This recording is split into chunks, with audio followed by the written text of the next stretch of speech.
ज्ञान समुच्चय सार ग्रंथराज जी मंगलाचरण। परमानंदे परम ज्योति चिदानंदे आत्मनं स्वयं विरूपं समं शुद्धं वृंदे स्थाने नमस्कृतं। बोलिए श्री ज्ञान समुच्चय सार ग्रंथाधिराज की जय हो। एक साथ मंत्र चरण करेंगे।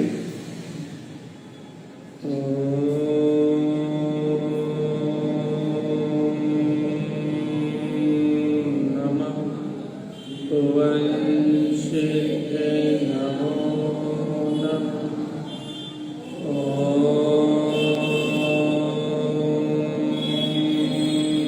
नमः भुवनशिवे नमो नमः।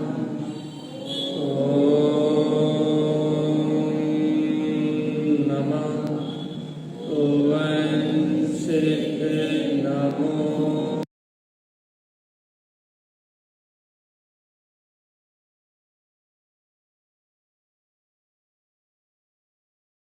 महात्मा के अमृत में एक अंदर था वह श्री कारण ज्ञान समुच्चय सार ग्रंथराज जी, जहाँ अपन एक बहुत गंभीर विषय को लेकर चल रहे हैं, शुद्ध उपभोग और अशुद्ध उपभोग। और इसी से जुड़ा हुआ विषय है परोक्ष भोग और प्रत्यक्ष भोग। इसी से जुड़ा विषय है परोक्ष ज्ञान और प्रत्यक्ष ज्ञान। इस विषय में 10-12 गाथाएं हैं। इनमें आपको 3-4 विषय एक साथ क्लियर होंगे और जिनका संबंध सीधे सीधे ज्ञानी और अज्ञानी से है। तो अपन थोड़ा सा रिविजन करते हैं। अशुद्ध उपभोग की अपनी चर्चा चल रही थी और कल हमने अशुद्ध उपभोग की गाथाओं को पूरा कर दिया था, लेकिन डिमांड ये है कि अशुद्ध उपभोग की जिन गाथाओं को हमने शीघ्रता से निकाल दिया था उन दोनों गाथाओं का वांछन हो और शुद्ध उपभोग पे 1-2 दिन बाद जाया जाए। तो इसलिए अशुद्ध उपभोग की चर्चा चलेगी, शुद्ध उपभोग की नहीं चलेगी। चलिए गाथा नंबर 97। उपभोगम अशुद्ध भावस्य। ये संसारी जीव क्या करता है भैया, ये अपन कर चुके हैं, रिवीजन कर रहे हैं। कल अपन इस गाथा को पढ़ चुके हैं, 2 गाथाओं का रिवीजन। उपभोगम अशुद्ध भावस्य, ये जीव क्या करता है, अशुद्ध भाव का उपभोग करता है। संसार विषय रंजितम, अशुद्ध भाव का उपभोग क्यों करता है, कारण क्या है, क्योंकि संसार में जो इंद्रिय विषय है इसमें ही जीव रंजायमान हो रहा है। इन इंद्रिय विषयों को ग्रहण करने में ही इसको प्रसन्नता हो रही है। मनसी उत्पादनते जीवा, और ये भोगों में प्रवृत्ति किसके माध्यम से कर रहा है, तो 5 इंद्रियों के इन भोगों में प्रवृत्ति कर रहा है मानसिक विचारधारा से, मन से। मनसी उत्पादनते जीवा, मन के कारण इन भोगों की चाहना को उपभोगम तत् निश्चय, ये निश्चित करता है कि मुझे ये चाहिए, ये वस्तु मेरी है, इसका उपभोग करना है। ये इन नाना प्रकार के भोगों के लिए संकल्पित होता है, निश्चित करता है कि अपने मन के सुख के लिए, इंद्रियों के सुख के लिए विषय भोगों का, पदार्थों का निश्चय करता है कि फलानी वस्तु चाहिए, फलाना व्यक्ति चाहिए, अपना भाव बनाता है। और हमने कल भी कहा था भैया, जितने भोग ये जीव पूरे जीवन भर तन से नहीं कर सकता, उतने भोग ये क्षण मात्र में इस मन से कर लेता। क्यों कर लेता भैया, क्योंकि अनादिकाल से अज्ञान में इसका मन हो रहा है। क्योंकि देखो भैया, तारण स्वामी ने मन के 4 भेद गाए, और जैसे 4 के 4 तो हमें याद नहीं आ रहा है, लेकिन एक ज्ञान मन, सबसे पहला अज्ञान मन, एक ज्ञान मन, शब्द मन और अशब्द मन, ऐसे 4 भेद हैं, 24 प्राणा में है। अब यही नाम है, दूसरा नाम ये तो नहीं मालूम, लेकिन ये तो बाहर के भेद विकल्प है, कर्म मन और भाव मन। ये तो अंतर के साधक की बात चल रही है। ज्ञानी साधक के मन के तारण स्वामी ने 4 भेद करें। एक होता है अज्ञान मन। एक अज्ञान मन क्या होता है, जो अनादि काल के संस्कारगत जीवों को जो विषय भोगों में लगाए रखता है, वो अज्ञान मन होता है। एक शब्द मन कहा है शायद, जो भगवान की वाणी में जो वस्तु का स्वभाव आया है उसको विचारता है। इस अशब्द मन और शायद नाम याद नहीं है हमें कंफर्म, लेकिन दो नाम कंफर्म याद है, एक ज्ञान मन और दूसरा अज्ञान मन। एक मन होता है जो इंद्रिय विषयों के संस्कारगत भोग विषयों की संस्कृतिगत जैसे अनादिकाल से जीवन जीते हुए आए हैं वैसे ही जीता है, और एक मन होता है भैया ज्ञान मन। ज्ञान मन मतलब भगवान के द्वारा जो देवध्वनि में आया भैया, जो वस्तु का स्वभाव है उसका विचार करके एक ज्ञान मन होता है जो जीव को आत्म साधना की ओर टर्न करता है, मनन की ओर लेके जाता है, चिंतन की ओर लेके जाता है। तो अपन कहते हैं ना, मन ही निगोद का द्वार है, मन से ही संसार है, मन से यदि मनमानी करेंगे तो अनंत संसार है, और इस मन से ही मनन करेंगे तो मुक्ति। तो मन से दोनों रास्ते खुलते हैं, मन दोनों रास्तों को खोलता है। यदि मन मोक्ष का रास्ता खोल दे तो भी मन यहीं छूट जाएगा और जीव मोक्ष चला जाएगा, और यदि यही मन नरक और निगोद का रास्ता खोल दे तो भी मन यहीं छूट जाएगा और जीव निगोद चला जाएगा। तो मन द्वार है, चर्चा निकल आई 10 मिनट। मन द्वार है, इस मन से आप कौन सा रास्ता खोलना चाहते हैं?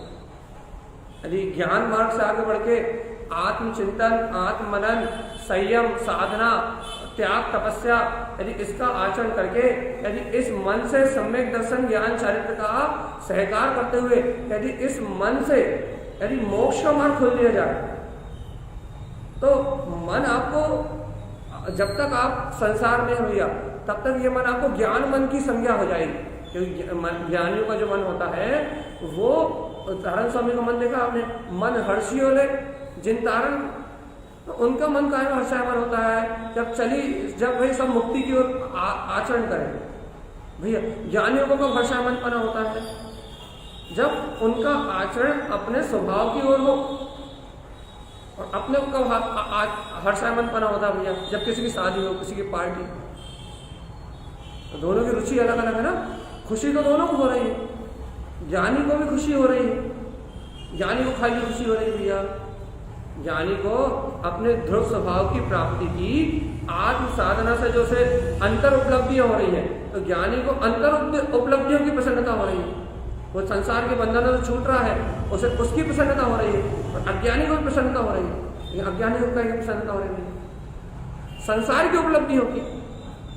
संसार में जैसे उपलब्धि हो रही है, वो पुत्र बढ़ रहा है, परिवार बढ़ रहा है, धन बढ़ रही है, दौलत बढ़ रहा है, इंद्रिय विषय भोग बढ़ रहा है, तो अज्ञानी भी अपनी उपलब्धियों में खुश है, वो अपने विषय भोग की उपलब्धियों में खुश है, और ज्ञानी भी अपनी अंतर उपलब्धियों में खुश है भैया, वो अपनी आत्म उपलब्धियों में प्रसन्न है। तो प्रसन्नता तो दोनों के मन में है ना, लेकिन एक ज्ञान के साथ है, एक का मन ज्ञान के साथ है, एक ने मन को जीत लिया है, अज्ञान मन को मिटा दिया है, और अपने ज्ञान का बल, आत्मचिंतन, तत्व चिंतन का बल जगा लिया है। तो एक उसी मन से मोक्ष का द्वार खोल लेगा भाई, बिना मन के नहीं खुलेगा, आसंगी में नहीं खुलेगा। एक उसी मन से मोक्ष का द्वार खोल देगा। और भैया एक भैया जो मन के विषयों में और विषय वासनाओं में लिप्त है, लीन है, अज्ञान मन में लीन है, तो एक उस मन से भैया निरोध का द्वार खोल लेगा।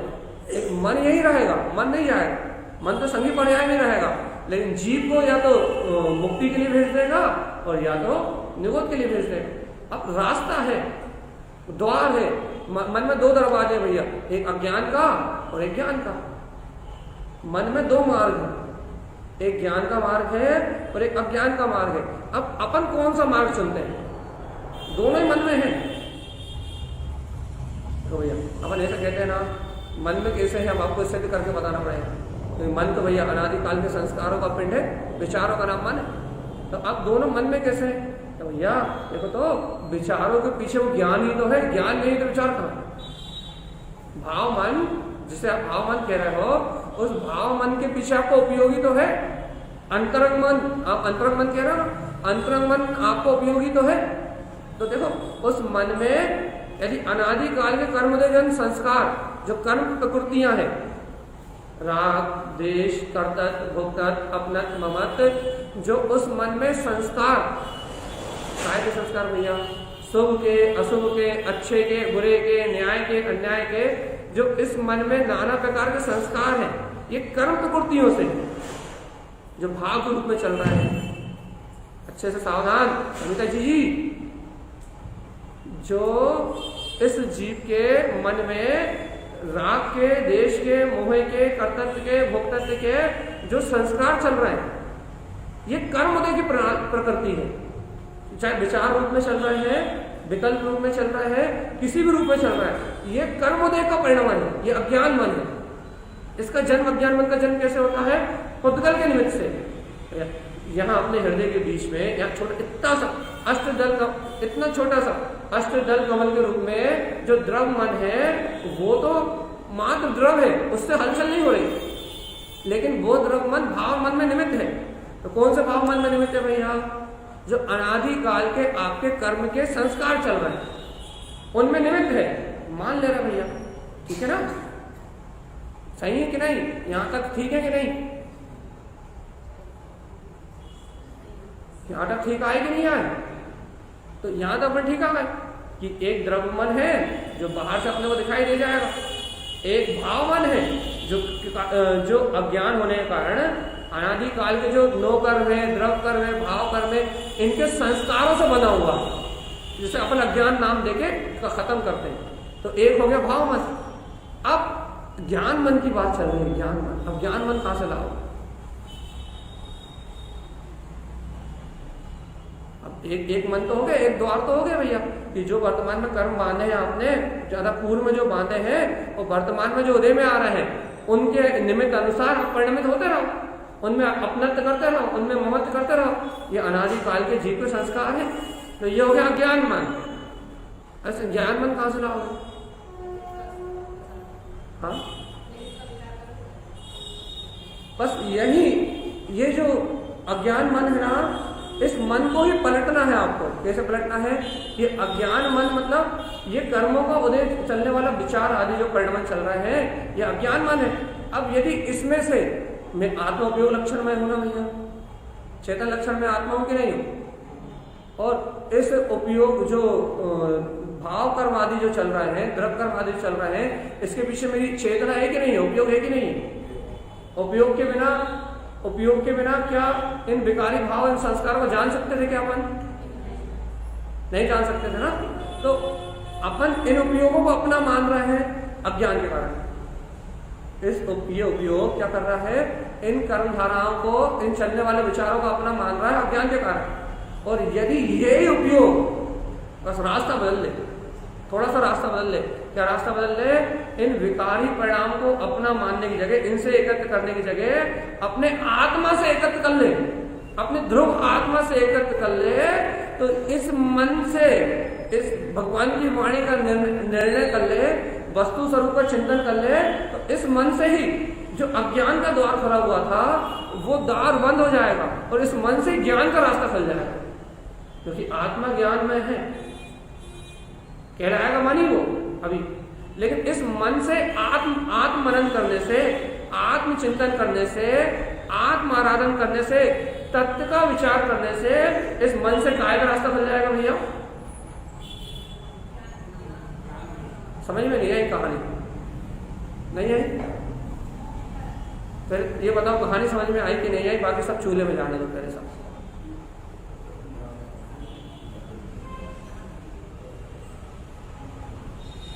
नहीं आई समझ में? हाँ, कैसे रिपीट कर? ऐसा बोल दिया करो भैया, जब ऐसा कह दिया करो, भगवान जी क्या बकवास कर रहा हो, समझ में नहीं आ रही।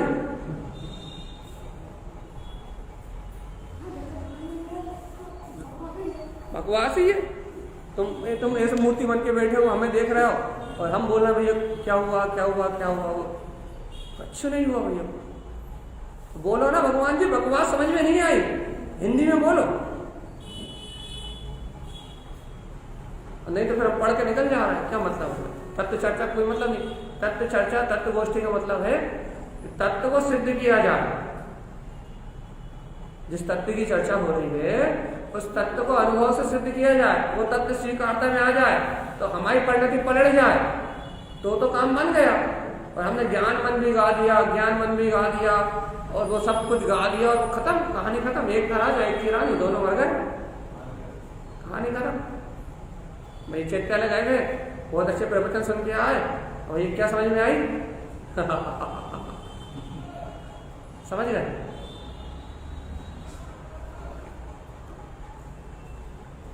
समझ गए ना? तो ये कितनी अच्छी तरह समझ गए ये बात कितनी अच्छे समझ गए। अब वो कहानी समझ में नहीं आई, तो जब जीवों को समझ में आती है चेहरा बताया जाता कि हाँ बैठ रही है, और जब समझ में नहीं आती तो चेहरा बताया जाता कि वही ऊपर से जा रही। वापस कहानी पर आया हम, अच्छा सुनो, मन की गाथा। एक भैया अच्छे से बोलते जाओ हमारे साथ, द्रव मन को जानते कि नहीं जानते? द्रव मन बाहरी निमित्त है कि नहीं है? यदि किसी को बाहरी द्रव मन ना हो तो क्या भाव मन हो सकता है? क्या नहीं हो सकता। मतलब संगीत पंचेंद्रिय पर्याय में पहला मन ये अपने को यहाँ है अष्टदल कमल के रूप में छोटा सा, वो द्रव मन है, और उस द्रव मन को ही मेमोरी चिप कहते हैं भैया। इस द्रव मन के निमित्त से ही जितने भी विचार चलते हैं वो यहाँ दिमाग में नहीं चलते।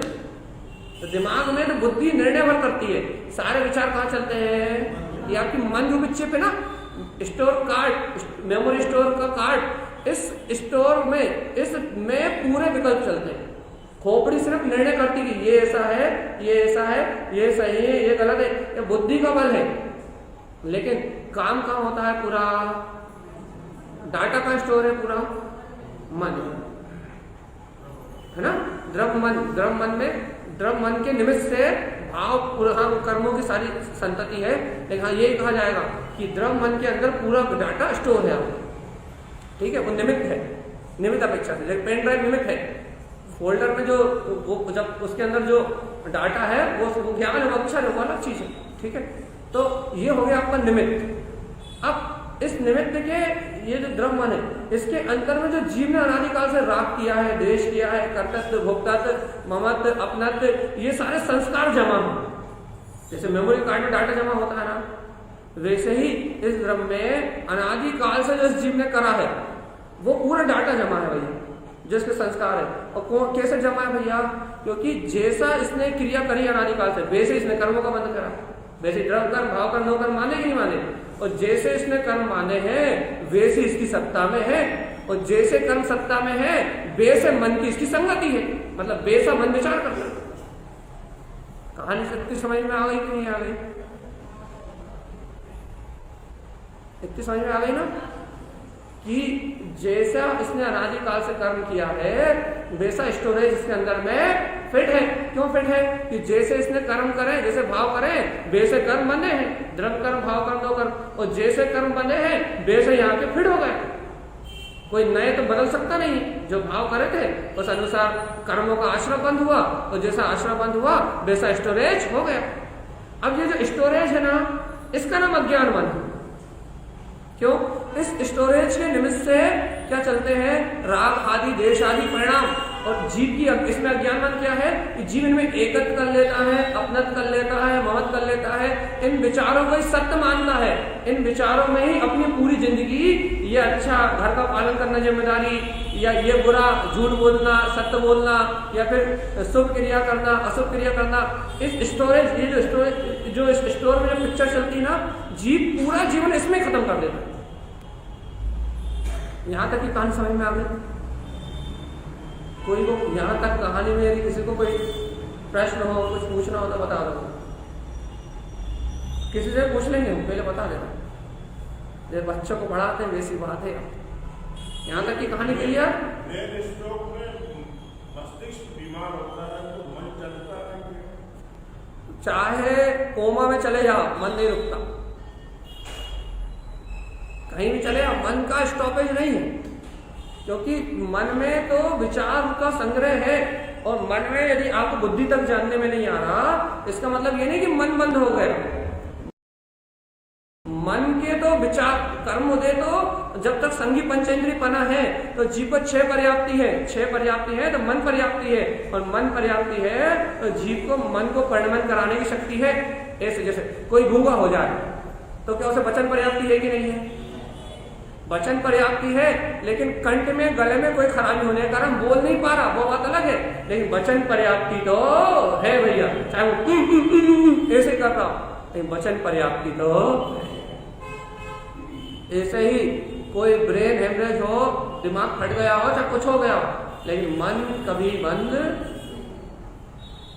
ठीक है ना? तो अपन मन तक आ गए कि नहीं आए? ये साइंस है, मेडिकल साइंस है, ये मन को नहीं जानता है, दिमाग को जानता है। और इसका काम क्या है? दिमाग को सुला दो तो मन के विचारों को पकड़ नहीं पाएगा, और मन के विकल्पों को पकड़ नहीं पाएगा। तो शराबी का काम क्या है भैया? कि शराब पी लो तो क्या होगा कि दुख भूल जाएंगे, मन में जो दुख है वो बुद्धि उनका विचार नहीं कर पाएगी, बुद्धि बेहोश हो जाएगी। बुद्धि को बेहोश करने की प्रक्रिया है नींद की गोली। जो अपना विवेक है ना, बुद्धि है ना, बुद्धि को नष्ट करने की क्रिया है शराब, बुद्धि को कंट्रोल करने की क्रिया है नींद की गोली, बुद्धि को शांत करने की क्रिया है नींद की गोली। दिमाग को बंद कर दो, अच्छा, अर्थात मन के विचार आपके पकड़ में ना आए। विज्ञान ने सिद्ध किया है कि जीव 1-2 मिनट में 3-4 हजार प्रकार के विकल्प करता है, लेकिन दिमाग में कितने आते हैं? हाँ, आ ही नहीं सकते। यदि जितने विचार यदि मन करता है, 1000, 2000, 3000 परिणाम करता है ये इतने कम समय में, और अपन कितने पकड़ पाते हैं? 1, 2, 3 बस। जिसमें अपना उपयोग लगता है वो ही पकड़ में कैचिंग में आता है, और बाकी तो सब हवा की, पानी की तरह, धूल की तरह निकल जाते हैं, वो अपनी कैचिंग में नहीं आते। अब मन की कहानी सुनोगे, हम तो अपनी कहानी कब सुनाएंगे, तो वो अपनी कैचिंग से बाहर निकल जाते हैं। तो साइकोलॉजिकल डॉक्टर क्या करते हैं, वो आपको जो विचार दुखी कर रहा है, आपके दिमाग को साइलेंट कर देते हैं कि दुखी करने वाले विचार आप तक ना आए, तो बस आपका दिमाग शांत हो गया। मानसिक रोगी का सबसे बड़ा इलाज क्या है? उसका घर बदल दो, उसकी सहयोग बदल दो, उसे बड़े पसंद रखो, उसे दवाई खिलाने की जरूरत ही नहीं। लेकिन जब जीव इन उपचारों को नहीं कर पाता, तब वो डॉक्टरों के पास जाके और फीस भरता है और गोली खाता है और जीवन खराब करता है। वो सब बात की बात। अपन तो अपनी बात पे आ जाओ। तो भैया अज्ञान मन समझ में आया कि नहीं आया? खत्म करें कहानी अज्ञान मन की। हम यहाँ से ज्ञान निकालना भगवान जी, खत्म करें कि नहीं करें? कर दे खत्म। अपन ने अज्ञान मन की कहानी समझ ली। अब यहाँ से अपना ज्ञान चेतना को निकालना बाहर। अब निकालो यहाँ से ज्ञान चेतना को बाहर। तो अपना जो अपन ने ये अज्ञान मन समझा, ये अज्ञान मन है नर्क का द्वार, निगोद का द्वार, कि ये अज्ञान मन यही रह जाएगा और जीव को पटक देगा निगोद में। अब इससे अपना मोक्ष का मार्ग खोलना है। 2 दरवाजे कहेंगे ना, पहला दरवाजा तो पता लग गया अपने को। अब इसमें से अपना दूसरा दरवाजा खोलना है। कैसे खोलोगे दूसरा दरवाजा? देखो, अब ये दूसरा दरवाजा खोलने के लिए इस मन के ही साथ उपयोग लक्षण में अपना जीव आत्मा रहता है। बिना जीव के तो इसकी कोई हैसियत नहीं है ना भैया, बिना जीव के तो इसकी कोई सत्ता नहीं है ना। तो इस मन के साथ उपयोग लक्षण में अपना जीव आत्मा भी रहता है, बराबर इसकी संगति करके, इन अज्ञान विचारों में एकत्र करके ये मन ही अज्ञान का द्वार खोल रहा था, है ना, मन ही। अब यदि जीव यदि इसी मन के द्वारा यदि भगवान की वाणी का मनन करता है, भगवान की वाणी का चिंतन करता है, और इसी मन के सहयोग में रहते हुए भी अपने आप को चेतन में स्वीकार करता है, उपयोग लक्षण में स्वीकार करता है, तो ये मन ही, क्योंकि भैया मन की एक प्रवृत्ति है। क्या प्रवृत्ति है? कि मन क्या बोलते हैं, जो कम श्रेष्ठ होता है ना उसे धक्का मार देता है, और जो अधिक श्रेष्ठ होता है ना उसे ग्रहण कर लेता है। आप देखना, यदि आपके सामने 2 वस्तुएं रखी हो, एक कम श्रेष्ठ हो और एक थोड़ी ज्यादा श्रेष्ठ हो, तो मन क्या करेगा? कि वो पहले वाले को धक्का मार देगा। याद रखना, ये उसकी प्रवृत्ति है कि मन क्या करता है, जैसे कोई पापी हो और उसे सदाचार के जीवन मिले तो वो क्या करेगा? पाप को धक्का मारेगा, सदाचार को अपना लेगा। वो मन की एक प्रवृत्ति है कि वो हमेशा अधिक श्रेष्ठ चीज को ग्रहण करना ही चाहता है। उसे उत्तम चाहिए।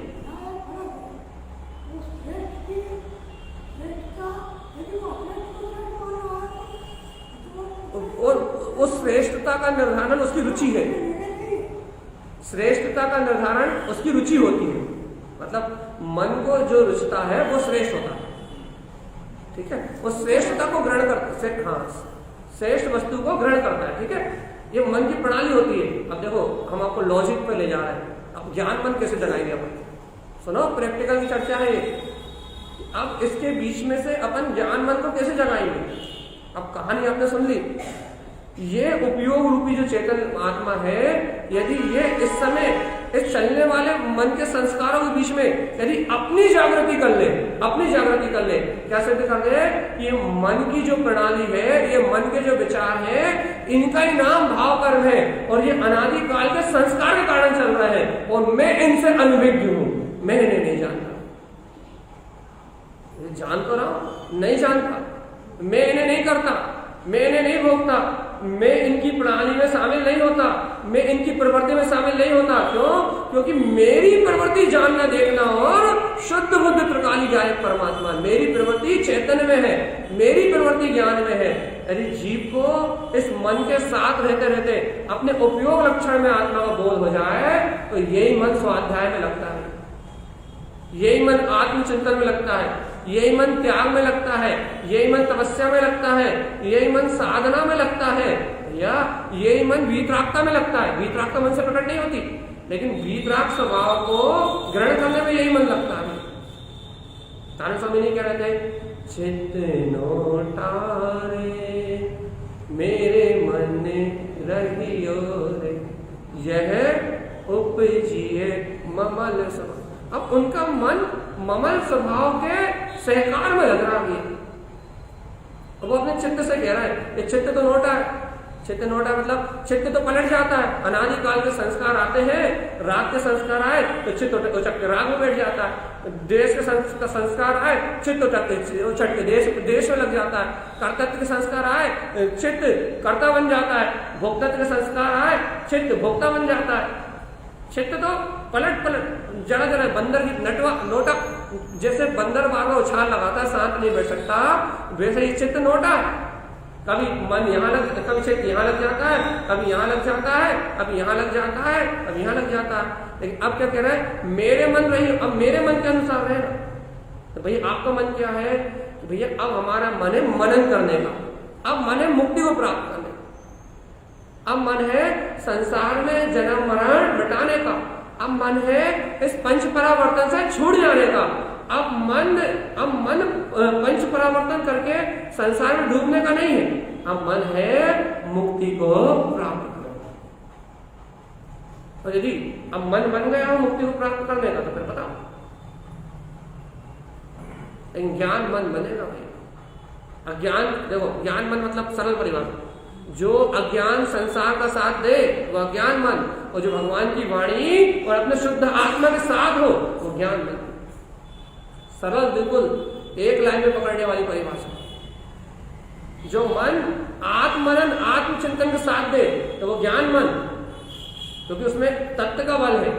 और जो मन पाप विषय कसाय और इंद्रिय विषय भोगों का साथ दे वो अज्ञान मन। क्यों? क्योंकि उसमें अज्ञानता है। अपना कौन सा वाला? हाँ,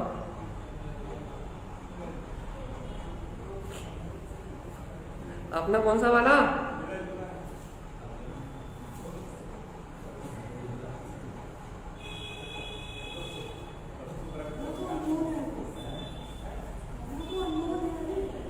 अच्छा, अननोन, पता ही नहीं।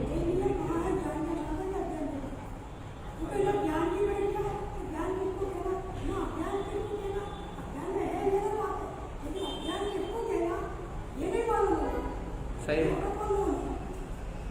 ये तो ज्ञान के साथ, लेकिन उसे पता नहीं, अज्ञान के साथ होते हुए उसे पता नहीं कि अज्ञान है। कोई और यदि ज्ञान हो जाता तो फिर ज्ञान ही हो जाता, ज्ञान हो जाए।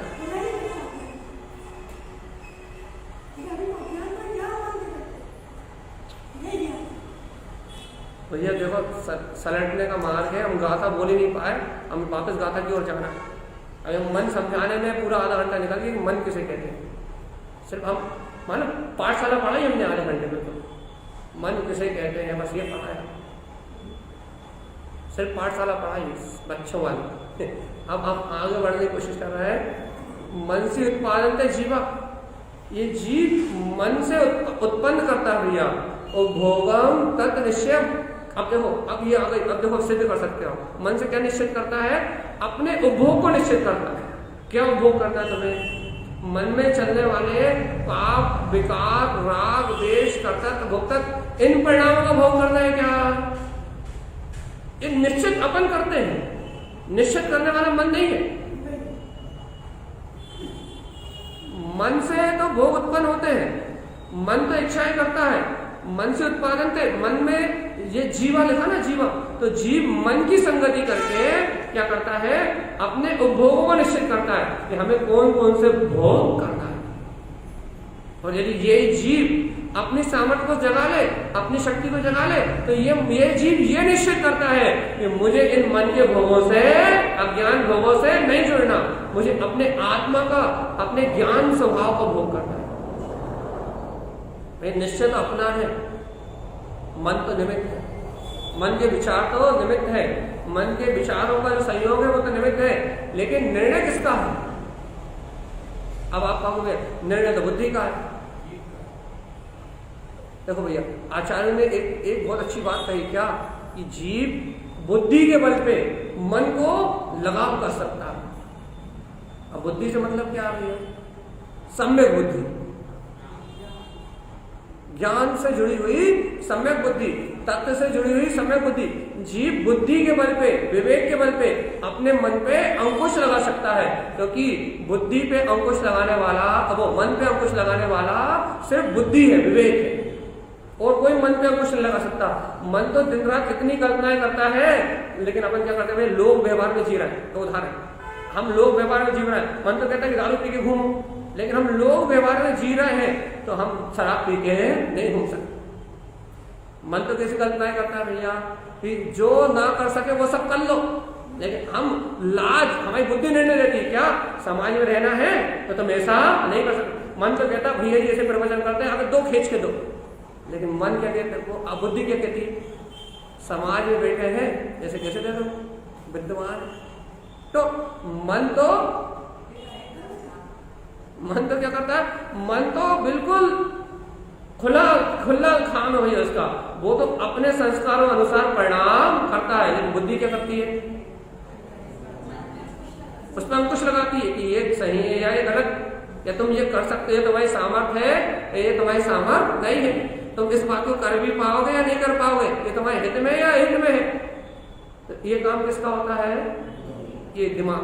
अब आचार्यों ने कहा है कि यदि कोई जीव वास्तव में तत्व का निर्णय कर ले, अंकुश लगाने बताइएगा, वास्तव में जीव यदि कोई वास्तव में तत्व का निर्णय कर ले, वास्तव में जीव यदि कोई वास्तव में भेद ज्ञान को अपना ले, अपने आप में निष्ठाबंध हो जाए कि मैं गायक परमात्मा ही हूँ, जिनेंद्र भगवान ने जो मार्ग दिया है उस मार्ग पे ही मुझे चलना है, यदि कोई जीव ऐसा निर्णय कर ले तो उसकी बुद्धि इस मन पे अंकुश लगाती है, अज्ञान मन पे अंकुश लगाती है, और वही जीव अब बुद्धि के बल पे भगवान की वाणी का चिंतन करे, भगवान की वाणी का मनन करे, अपने स्वभाव की ओर अपनी चेतना को लगाए, अपने उपयोग को अपने चिंतन में लगाए। भगवान जी ये मन ज्ञान का द्वार खोलता, बुद्धि के साथ ज्ञान का द्वार खोलेगा, सम्यक बुद्धि के साथ ये मन ज्ञान की राह में चलता है, सही मार्ग में चलता है।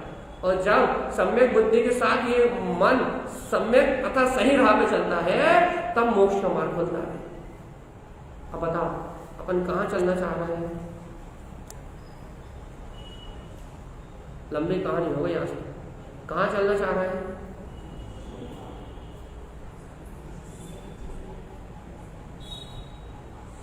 यदि निर्णय सही है आपका तो बताना, आपकी बुद्धि यदि सही है, ठिकाने पे है, खिसकी नहीं है, इधर उधर नहीं हुई, यदि आपकी बुद्धि ठिकाने पे है, खिसकी नहीं है, तो कहते हैं बुढ़ापे में मटी सटी आ जाती है। यदि मति सही जगह पे है, ठिकाने पे है, तो फिर बताओ कहाँ चलना है?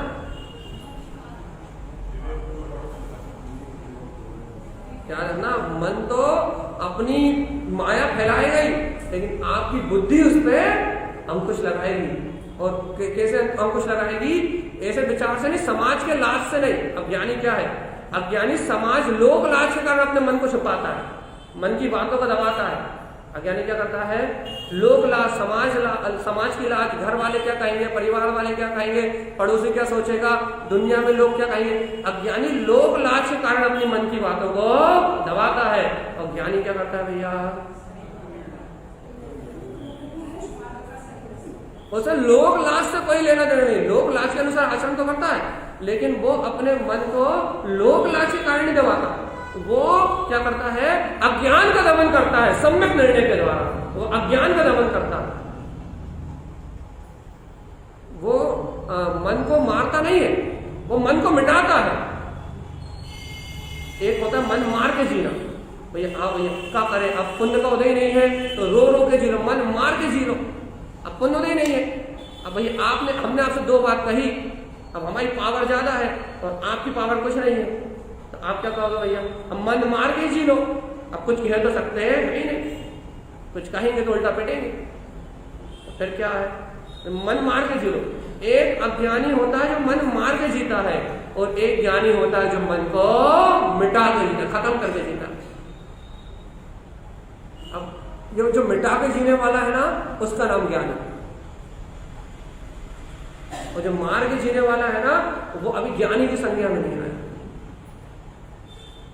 अब अपने को समझना पड़ेगा भैया, क्या समझना पड़ेगा कि अपने को मन को मिटाना है, और मन को मिटाने की ताकत एक है, वो है सम्यक ज्ञान, वो है वस्तुपरक निर्णय, वो है तत्व का सिद्धांत, वो है जिनेन्द्र भगवान की अमृतमय वाणी, जिसके आधार से आप मन को समूल रूप से मिटा सकते हो, अज्ञान मन का संपूर्ण रूप से नाश कर सकते हो, और अपने अंतर में जो ज्ञान की छिपी हुई चेतना है उसे व्यक्त कर सकते हो। ये साधन है अपने पास, बुद्धि रूपी, सम्यक बुद्धि रूपी, जिनवाणी रूपी संसाधन है, जिसका भरपूर उपयोग करके अपने लिए अपना कल्याण किया जा सकता है।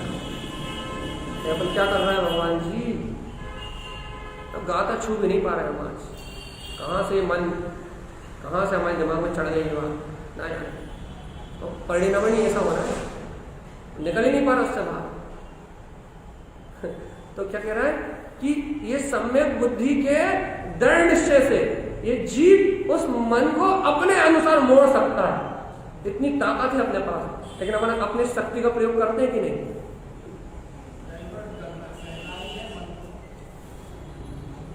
मन सहकारी नहीं है। हाँ, मन को अपने बल से अपन उसे अपने अनुसार ढाल सकते हैं। देखो भैया, एक उदाहरण और देखें, हम गाथा पर चलना चाहते हैं। यदि जीव की बुद्धि मिथ्या होना, यदि देखो मिथ्या बुद्धि मतलब उसे तत्व का निर्णय ना होना, वो वस्तु स्वरूप को ना जानता होना, आकर्तव्य भाव को ना जानता हो, अभोक्तव्य परिणति को ना जानता हो, यदि सर्वज्ञ के सिद्धांत को ना जानता हो, तो ये जो बुद्धि होती है दुर्बुद्धि रहती है, जीव पाप बुद्धि रहती है, शरीर बुद्धि रहती है। तो शरीर बुद्धि, देह बुद्धि जीव को लौकिक हित का विचार करके उसके मन को कंट्रोल भी करा लेती है। लौकिक हित का विचार करके, मान लो कोई ऐसा विचार कर ले कि मुझे मर के नरकों में नहीं जाना, और तो मुझे भैया हिंसा आदि के काम नहीं करना, ऐसा विचार तो जीव को करवा सकती है बुद्धि। या फिर संसार में कोई काम करूंगा तो मेरा अहित हो जाएगा, और ये ऐसा बुद्धि निर्णय करवा के और उस कार्य को तो रोक सकती है, मन को उत्तर का कुछ लगा सकती है। जैसे शुगर है तो मैं गुलाब जामुन खाऊंगा तो मेरी मृत्यु निकट है, तो बुद्धि ये तो निर्णय कर देगी गुलाब जामुन का त्याग। तो बुद्धि लौकिक हित के हिसाब से काम करती है, ये तो अनादि की प्रणाली है, ये मिथ्या बुद्धि कहते हैं। भगवान जी, भगवान सुनते रहो, जो बुद्धि भगवान की वाणी को स्वीकार करके, बुद्धि की महिमा हो रही है, जो बुद्धि भगवान की वाणी को स्वीकार करके, जिनेन्द्र परमात्मा के वचनों को स्वीकार करके, जैसा वस्तु स्वभाव है वैसा जान करके जो बुद्धि तत्व का निर्णय कर लेती है, वो बुद्धि वास्तव में मन का नाश करती है। मन को मिटाती है, अज्ञान अंधकार को मिटाती है। और जीव के जीवन में इस बुद्धि, इस जनवाणी के माध्यम से, क्योंकि आचार्य तारासम्य ने इस बुद्धि को जनवाणी कहा, सम्यक बुद्धि को जनवाणी कहा। इस सम्यक बुद्धि रूपी जनवाणी के माध्यम से जीव के जीवन में सम्यक ज्ञान का प्रकाश होता है। और वो सम्यक ज्ञान का उजेला होता है ना, उसके साथ जो मन होता है, जो मोक्ष मार्ग में आरोहण करता है, उसका नाम है ज्ञान मन। हम मानो इतना पौन घंटा काय में लग गया एक अज्ञान मन और ज्ञान मन समझाने, बस 45 मिनट लगता है मात्र सिर्फ इतना समझाने में कि ज्ञान मन किसे कहते हैं और अज्ञान मन किसे कहते हैं, इतना समझाने में। अब वो उसका भी गारंटी नहीं हमें कि सबको समझ में आएगी नहीं, आएगी नहीं भैया। 45 मिनट, हाँ आ गया, सही में आ गया, मेहनत खराब तो नहीं गई।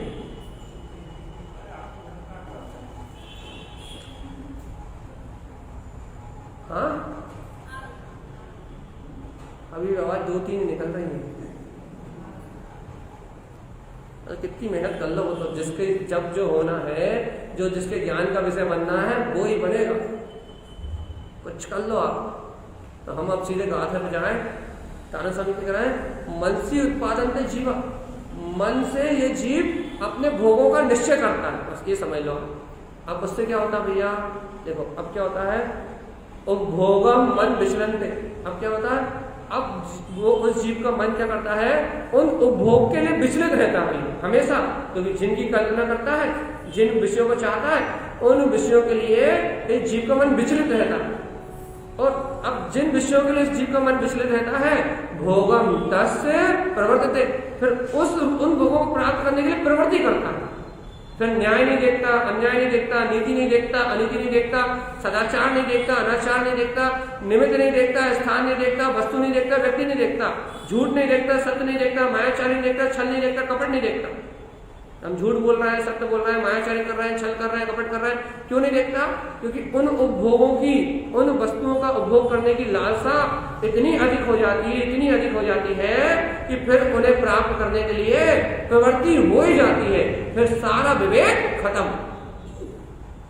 फिर न्याय अन्याय सब निश्चय खत्म भैया। क्योंकि किसी भी चीज का सीमा का एक बांध होता है, जब वो बांध टूटता है तब कुछ सब बार्डरों को भाग के ले जाता है। तो वो अज्ञान से कब तक संभाले?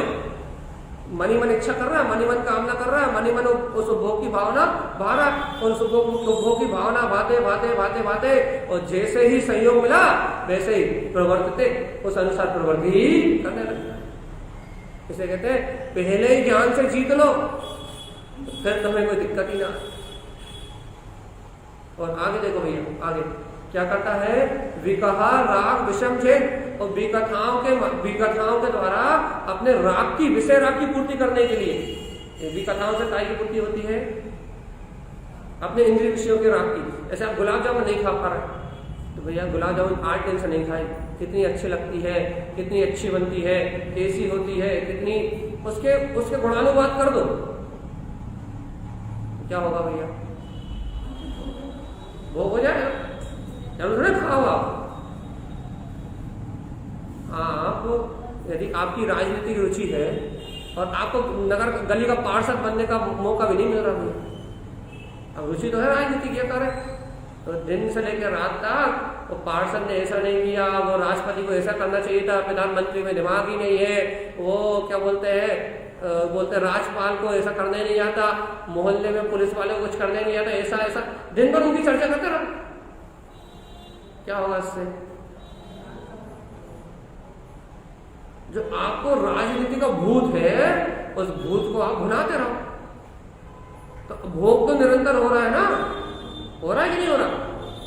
आप वहां उस पद पे हो या ना हो, उसका भोग आपको हो रहा है कि नहीं हो रहा दिन भर? तो जीव क्या करता है, विकहा राग विषम छेद, इन विकथाओं के माध्यम से अपने राग की पूर्ति करता है भैया। और भोग उच्चते, क्या करता है, उन भोगों का, उन जिन वस्तुओं का विकथाओं के माध्यम से उपभोग करता है, उन्हीं का भोग करता है। और आचार्य देव कह रहे हैं इसी को भोग उपभोग कहा, अशुद्ध उपभोग और अशुद्ध भोग में। ये दो गाथा मैंने कल कर ली थी, आज फिर से करनी पड़ेगी। अब अगली गाथा जिसे आज करना था, हाव भाव उत्पादन। अब देखो भैया, अपन ऐसा कहते हैं ना कि आपके मन में जैसे विचार चल रहा है वैसे हम आपके हाव भाव से पहचाने। जैसे कि आपको किसी ने कुछ कहा और आपका चेहरा डाउन हो गया, होता है कि नहीं होता? आपके अंतर में जैसे विचार चलते हैं वैसी आपकी हाव भाव की पूरी प्रक्रिया होती है। आपको मुखमंडल सब झलका देता कि नहीं झलका देता कि आपके हाव क्या है, आपके भाव क्या है, आपकी चाल क्या है, आपकी ढाल क्या है, आप कैसे उठ रहे हो, आप कैसा पहन रहे हो, आप कैसा भोजन कर रहे हो, आपकी शरीर की प्रक्रिया, आपके मन की प्रक्रिया, आपके चलने का तरीका, आपके बैठने का तरीका, आपके बोलने का तरीका, आपके देखने का तरीका, आपका हाव भाव सब झलका देता कि आप क्या कर रहे हैं। हल्काता कि नहीं हल्का? तो अब आचार्य नारायण स्वामी कह रहे हैं जो जीव ऐसे अशुद्ध भोग उपभोग को रख रहते हैं, विकथाओं आदि के माध्यम से इन भोग को करते हैं, तो नारायण स्वामी कह रहे हैं जीव क्या करता है, हाव भाव उत्पादन थे, क्या करता है, जैसी इसकी अंतर भोगों में रुचि रहती है वैसे हाव भाव की क्रिया करने लगता, ऑटोमेटिकली जैसी रुचि है वैसे इसके हाव भाव होने लगेंगे, वैसे इसके शरीर का परिणाम होने लगेगा। लोग पता ही लगता कि हमारे शरीर का परिणाम कैसा हो रहा है, हमने तो ऐसा कुछ किया ही नहीं, हमने तो ऐसा कुछ किया ही नहीं, लेकिन आपके अंतर की रुचि आपके शरीर का वैसा परिणाम कराने लगेगी और आपको होश भी रहने वाला है।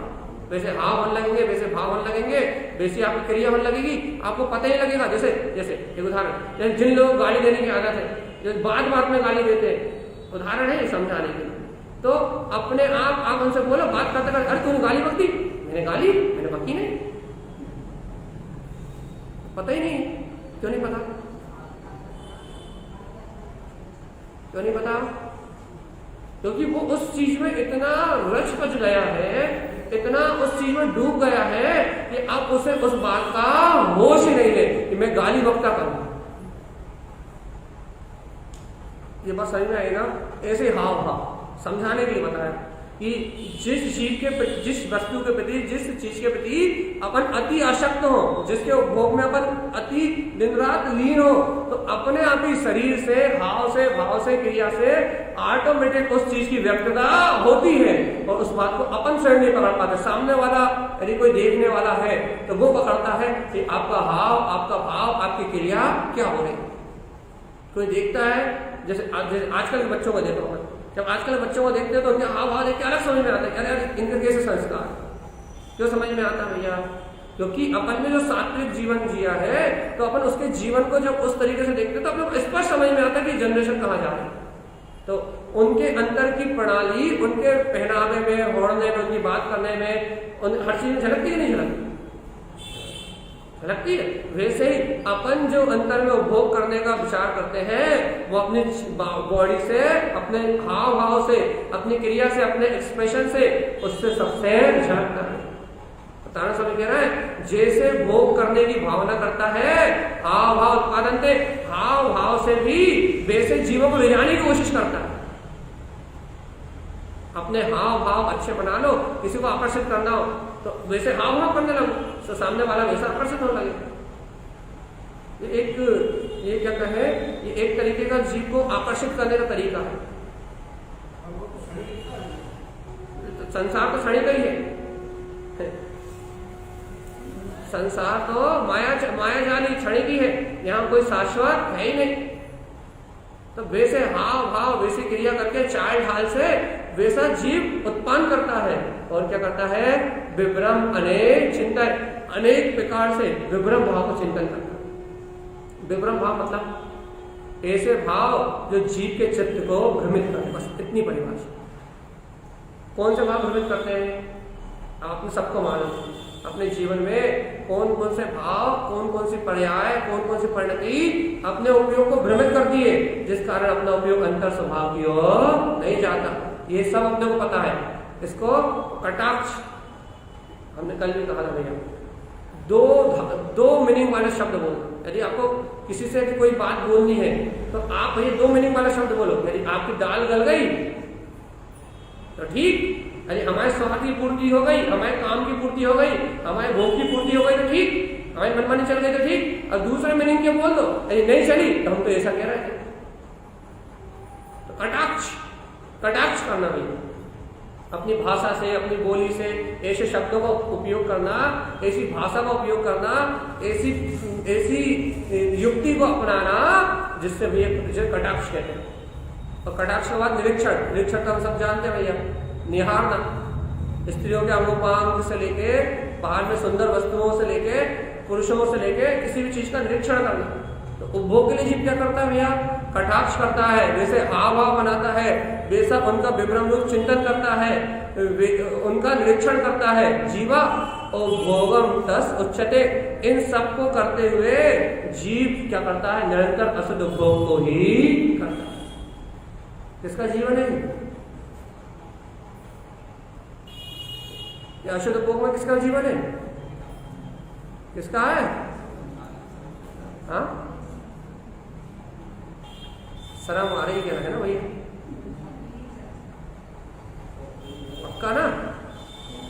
चलो 1-2 लोग तो अच्छे हैं कम से कम। कि क्या करता है कि निरंतर इन्हीं भोगों में रत रहता है भैया, बस इसके अलावा और कहीं उसका उपयोग नहीं करता। परिणा भगवान जी की निबोध का दोबारा तारण स्वामी अब भी कह रहे हैं अगली गाथा में। देखो अब क्योंकि अगली गाथा हो नहीं पाएगी तो हम आखिरी शब्द ले रहे। तारण स्वामी कह रहे हैं जीव शुद्ध भोग करके तो मुक्ति में जाता है, अशुद्ध भोग से निगोय पतम, निगोध का मार्ग खुलता है इससे। और अब क्योंकि समय हो रहा है इसलिए अगली गाथा इसलिए नहीं ले रहा है क्योंकि फिर कहेंगे कि भाई जल्दी कर दी, इसलिए नहीं ले रहे। अब कल के लिए फिर 2 गाथा ही छोड़ देंगे, अब कल क्या होगा हमें नहीं पता। तो क्या कह रहा है कि ये जीव क्या करता है? इस अशुद्ध उपभोग में ही तन में रहता है और अपने पतन का मार्ग स्वीकार कर लेता है। और वो भी क्या? एकत्व भाव से, अपनत्व की भावना से, कर्तव्य की भावना से अपना मार्ग दुर्गति के लिए खोल लेता है। और कितने समय के लिए? 60-70 साल की जिंदगी में काल्पनिक भोगों को भोगता है और 70 साल के काल्पनिक भोगों के लिए सागरों के लिए नर्क और निगोद में चला जाता है। सागरों में देखो 70 साल के मानसिक भौतिक सुखों के लिए अनादि काल के लिए नर्क और निगोद की यात्रा, ये जीव की दशा। क्यों?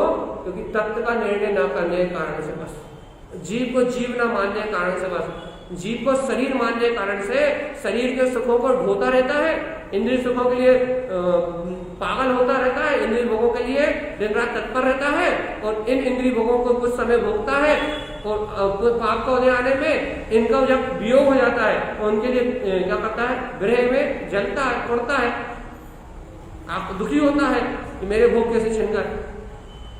पहले करता है, उनके लिए तड़पता है, तो जब तक करते बनता तक करता है, पुण्य का उदय होता है तो करता है, पाप का उदय हो तो मुझे क्यों नहीं मिल रहा है, उनके वियोग में तरसता है, रोज ध्यान करता है। तो करके भी दुष्ट कर्म मानता है और जब नहीं करता तब उनकी चाहे में भी, उनके लिए तड़प के भी वही अशुभ कर्म मानता है और फिर कहाँ चला जाता है भैया? ये अपनी हालत है भगवान। अब बताओ इस हालत को कैसे सुधारोगे? जब गाथा ना में क्यों अटक गई?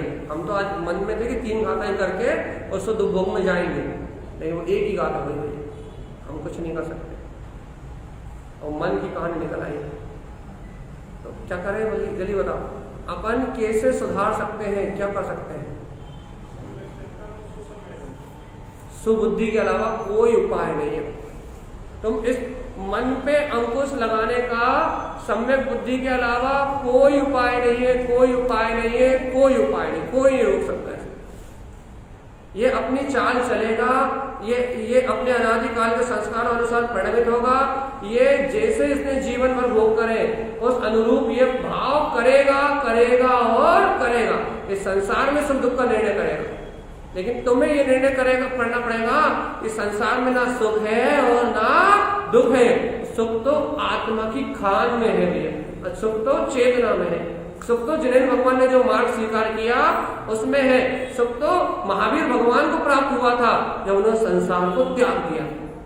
और जब तक संसार में थे तब तक उन्हें सुख मिला होता, तो महावीर ये संसार छोड़ के नहीं।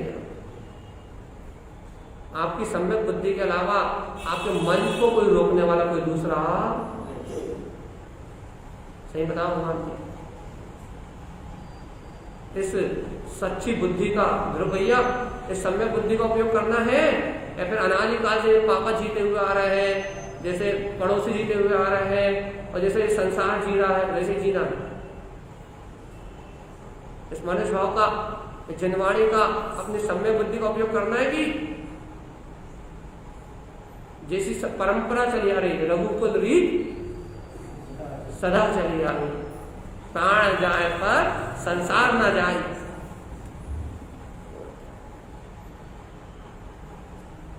ऐसे जीना, हाँ बताओ।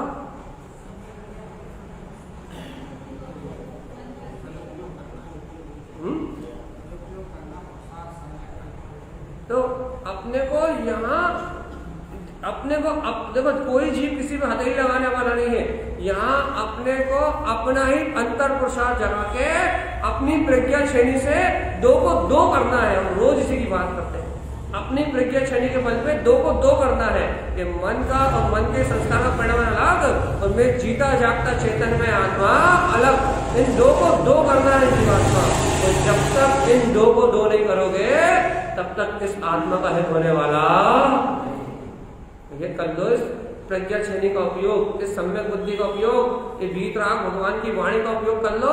सही कह रहे हैं, हमने आपको परसों नरसों भी कहा था, आचार्य ने स्पष्ट कहा है, यदि वर्तमान समय में सम्यक दर्शन की पर्याय नहीं भी आई तो कोई चिंता नहीं करने की बात, क्योंकि आपने अपनी बुद्धि के बल से जो लोहा इकट्ठा किया है ज्ञान का रुचि पूर्वक, वो आपका ज्ञान का लोहा, तो वो इस मिथ्यात्व को तोड़ के ही रहेगा।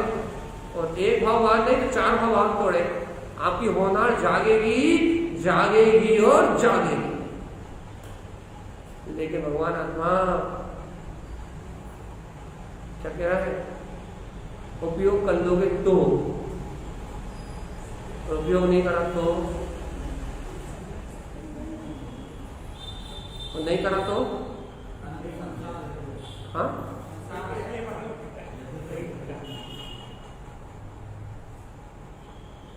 इसलिए मनुष्य भाव की इतनी महिमा गाई जाती है भैया। आज हमने आपको जो भी सुनाया, हमें नहीं मालूम क्या सुनाया, लेकिन इसलिए मनुष्य भाव की इतनी महिमा गाई जाती है। जिन कुल का इतना बहुमान किया जाता है, मनुष्य पर्याय को प्राप्त करने के बाद जिनवाणी मिलने का इतना अतिशय पुण्य माना जाता है कि देखो इस संसार में, इस पंचम काल में एक सबसे बड़ा यदि कोई अतिशय है तो तुम जिनवाणी सुन रहे हो उसका निर्णय करना। इसके अलावा कोई अतिशय ही नहीं है इस पंचम काल में। इस पंचम काल में यदि कोई अतिशय है, अतिशय तो वो सिर्फ इतना है कि तुम जनवाणी श्रवण कर रहे हो और इस जनवाणी का श्रवण करके इसका निर्णय कर पा रहे हो, सबसे बड़ा अतिशय है। क्योंकि ये मिथ्यात्व का काल है, यहाँ ना समोषण है, ना सरलता से भावलिंगी मुनिराज है और ना देवकृत ऐसे कोई अतिशय जिससे जैन धर्म के प्रभाव ना हो जाए, बल्कि जैन धर्म का विकृत स्वरूप है, विकृत उल्टा स्वरूप है। जैन धर्म के नाम पे विकृत स्वरूप सामने रखा।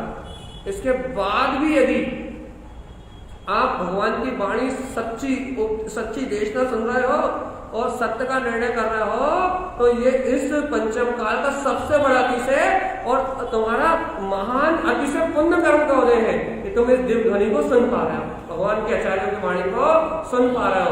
इससे बड़ा परम सौभाग्य और दुनिया में दूसरा है ही नहीं।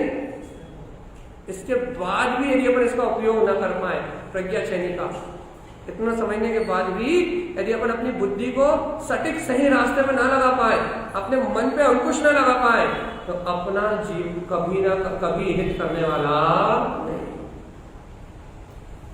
इतनी दुर्लभता है और इतनी सारी कहानी सुनाई ना हमने, इतनी लंबी 1 घंटे आपको बैठा के रखा, उसका प्रयोजन सिर्फ इतना ही है कि अपन इस अज्ञान मन का साथ छोड़े और बुद्धि का बल जगाए।